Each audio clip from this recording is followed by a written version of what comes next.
Hi అండి, welcome to princi kitchen. ఎలా ఉన్నారండి? ఈరోజు మన కిచెన్లో బాగా పండిపోయిన అరటి పండుతో బెల్లం అట్లు ఎలా తయారు చేసుకోవాలో చూపించబోతున్నానండి. ఈవినింగ్ టైం పిల్లలకు స్నాక్లా కానీ, మార్నింగ్ టైం బ్రేక్ఫాస్ట్లా కానీ, ఈజీగా ఏదైనా రెసిపీ చేయాలన్నప్పుడు, ఇన్స్టెంట్గా రెసిపీ చేయాలన్నప్పుడు మంచి రెసిపీ అండి.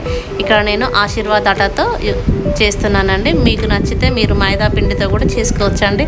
హెల్తీగా చేయాలంటే ఆశీర్వాద్ ఆటాతో చేసేయండి.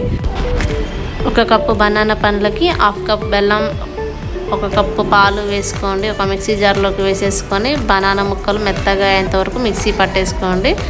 ఒక కప్పు గోధుమ పిండిలోకి మనం మిక్సీ పట్టుకున్న పండ్లని, బెల్లాన్ని, పాలని వేసేసుకోండి. బాగా ఎక్కడ ఉండలు లేకుండా బాగా కలుపుకోండి.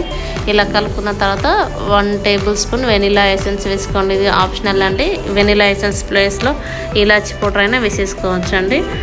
1/2 స్పూన్ సోడా వేసుకొని కలుపుకొని మూత పెట్టి 15 నిమిషాలు పక్కన పెట్టేసుకోండి.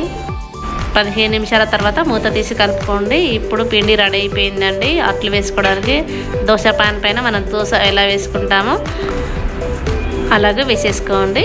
వేసిన వెంటనే తిప్పకూడదండి, వేసి అలానే వదిలేసేయాలండి. ఇక్కడ నేను చిన్న చిన్న అట్లుగా వేసుకుంటున్నానండి.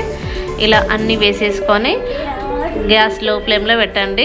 ఇలా బబుల్స్ స్టార్ట్ కాగానే మూత పెట్టి ఆవిరి పైన ఉడికించండి. ఒక 2 మినిట్స్ తర్వాత చూడండి ఎలా బబుల్స్ వచ్చాయో. ఇప్పుడు మరొక వైపు తిప్పి గ్యాస్ లో ఫ్లేమ్లో పెట్టి ఉడికించండి. ఇప్పుడు మూత పెట్టని అవసరం లేదండి. ఇలా 2 వైపులా కాలగానే తీసి వేరొక ప్లేట్లోకి వేసేసుకోండి. అలాగే మిగతా పిండి మొత్తాన్ని ఇలాగా చేసేసుకోండి. ఇలా చిన్న చిన్నగా ఉంటే పిల్లలు ఇష్టంగా తింటారనేసి నేను చిన్న చిన్నగా వేసుకున్నానండి. అలాగే మీరు కూడా మీ ఇంట్లో ఇలా అట్లను ట్రై చేయండి. ఎలా వచ్చిందో కామెంట్ చేయండి. మన ఛానల్ని ఫస్ట్ టైం చూసినట్లయితే లైక్ చేయండి, షేర్ చేయండి, సబ్స్క్రైబ్ చేసుకోవడం మాత్రం మర్చిపోకండి. వీడియో చూసిన తర్వాత లైక్ చేయండి. మన ఛానల్కి సబ్స్క్రైబర్స్ ఉన్నారు కానీ వాచ్ టైం లేదండి. మీరు ఒక లైక్ చేయడం ద్వారా ఈ వీడియో మరికొంతమందికి చేరుతుందండి. సపోర్ట్ చేయండి. Thanks for watching.